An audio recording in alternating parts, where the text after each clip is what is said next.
এবং আমাকে বলেছে যে আমি সন্ত্রাস করছি কেন, আমাকে একটা উদাহরণ দিচ্ছে 32 নম্বর যে ভাঙার যে বিষয়টা। সেই সেই প্রেক্ষাপটে আমি বলেছিলাম যে 32 নম্বর যে ভাঙলো সেটা প্রতিক্রিয়া দেশে হবে, এবং সেই প্রতিক্রিয়ায় ডক্টর ইউনূসের বাড়িও ভাঙচুর হতে পারে, তার সম্পত্তিও হতে পারে,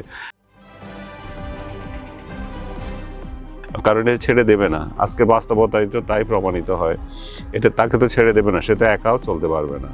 এমন এমন এমন পরিস্থিতি তৈরি করেছে দেশের মধ্যে, সে নিজে একা চলতে পারবে না। যেটা বলেছি সেটা প্রতিক্রিয়া কি হতে পারে সে প্রেক্ষাপটে, সেটা যখন উকিল শোনাচ্ছিল আমার বিরুদ্ধে অভিযোগের ক্ষেত্রে, না আমি টকশোতে বিভিন্ন কথা বলেছি, সেগুলোর জন্য টকশোতে কথা বলাই হচ্ছে সন্ত্রাস।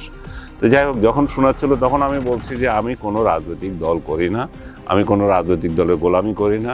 অনেক সাংবাদিককে হত্যা মামলা আসামি দিয়েছেন যারা এর হত্যাকাণ্ডের সঙ্গে জড়িত না, তাদের বিরুদ্ধে অন্য অভিযোগ থাকতে পারে, তাদের বিরুদ্ধে অভিযোগ হচ্ছে তারা বিগত সরকারের দালাল ছিল। মানে ডক্টর ইউনূস যদি চায় সারা বাংলাদেশকে তো এখন কারাগার বানিয়ে দিতে পারে, কারণ কারাগার হয়ে গেছে। এত এত হাজার লোককে সে কারাগারে নিক্ষেপ করেছে বিনা কারণে, ভুয়া মামলা দিয়ে। তো পুরো দেশটাই তো কারাগার।